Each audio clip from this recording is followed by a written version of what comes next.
Welcome to Nasdaq Trade Talks. I'm Jill Malandrino, Global Markets Reporter at Nasdaq. Joining me for this segment, we have Ben Reich, CEO of Datasembly, a platform that gives users market pricing insights to gain the information needed to make real-life business decisions. And today we're going to discuss the grocery pricing index from Datasembly. Ben, it's great to have you with us. Welcome to Trade Talks. Thanks for having me. All right, and let's start with some background of the macro environment. How are things like inflation and supply chain issues affecting food prices across the country? Yeah, we're really seeing unprecedented volatility in price changes really across the board. At Datasembly, we track pricing, promotion, and assortment changes at the hyper-local level. We collect billions of product observations a day from hundreds of thousands of different store locations across the country. The grocery price index that we launched shows localized, up-to-date changes in pricing broken down by category and region. And really across the board, we're seeing levels of price changes and fluctuations that have never before been seen. And Ben, I've always been curious to understand how this works. What goes into the pricing of products? Yeah, it's a complicated dance between the manufacturer and the retailer, commodities prices, input, and inflation. All in all, it's become such a science around how the retailer ultimately sets price on the shelf that the need for competitive information is more salient than ever, right? So as the retailer has kind of gained the ability to change price more locally and more frequently and run promotions that are more targeted and have assortment that's more targeted to the local economies and the local competitive environment, so too the need to track the competition has become no longer a luxury for the most sophisticated retailers, but a necessity really to stay competitive at all. So the inputs are really various, and what we see is that as things are changing with an intense level of frequency day in and day out, and at the store level, no longer national pricing or even regional pricing, but this kind of hyper-local pricing environment, it means that tracking the competition at that most granular level has become a necessary input to make intelligent pricing decisions. And with the grocery pricing index, is it something that's updated daily, monthly, quarterly? So the Datasembly data stream is constantly updated. So we're collecting millions of product observations during the course of this conversation. The grocery price index is generally we release the big updates on a monthly cadence, and for our customers and clients and partners, we release data far more frequently. And give us an example of how Datasembly was able to, let people know there are some shortages out there. I mean, I've seen it all over the news.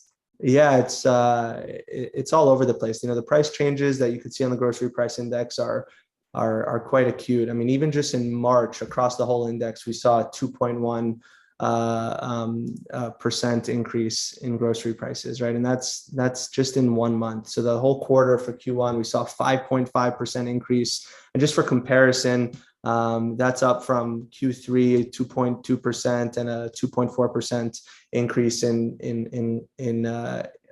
Q4, which is already were pretty acute price increases. So we're seeing this happening now, and as retailers are trying to stay competitive, as manufacturers are trying to wrest control of their own pricing and need to track what's going on with their products and their competitors, this sort of information is more critical than ever. You asked about out of stocks. I mean, that's another piece that fits in here.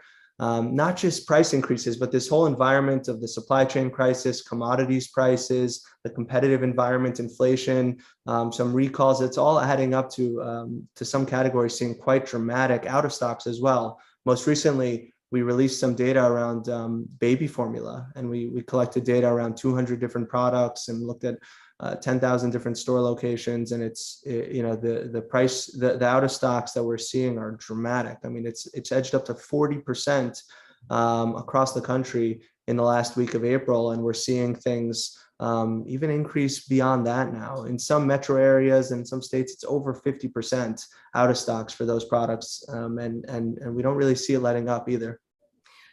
We'll get to that in one moment, but outside of baby formula, is there anything else out of stock that really jumps out to you? On the out of stocks, we're tracking it closely, and we'll be releasing more information on that soon. And on the price changes, if I direct your attention to the grocery price index and you look at it by category, there's some really striking changes in certain categories. I mean, things like, the meal solutions, which is kind of packaged meals, grains, pasta meals.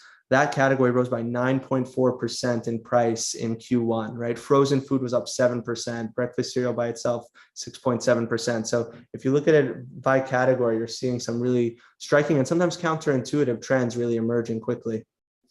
So I guess, Ben, the billion-dollar question is what's next for the industry? I mean, prices can only go so high, out of stocks can only go so high before the consumer has to start making tough choices. And then you just have to start thinking about demand destruction at some point. So when do you see this normalizing at any point? If anything, the grocery price index and our tracking of out of stocks have taught us, it's that it's incredibly difficult to predict what's going to happen. And what's necessary is tracking things as real time as possible and at the store level, right? So we're looking at that granular level of data, which empowers our customers and partners to track things with the lowest level of attention that's possible. We're looking at things very closely, and I'd encourage people to sign up for the grocery price index updates to track what's going on in the industry as this volatility is seeming to continue every week. I signed up for it yesterday while I was doing my research for this segment. It really is quite fascinating, Ben. We appreciate you joining us on Trade Talks, and thank you. I'm Jill Malandrino, Global Markets Reporter at Nasdaq. Thanks, Jill.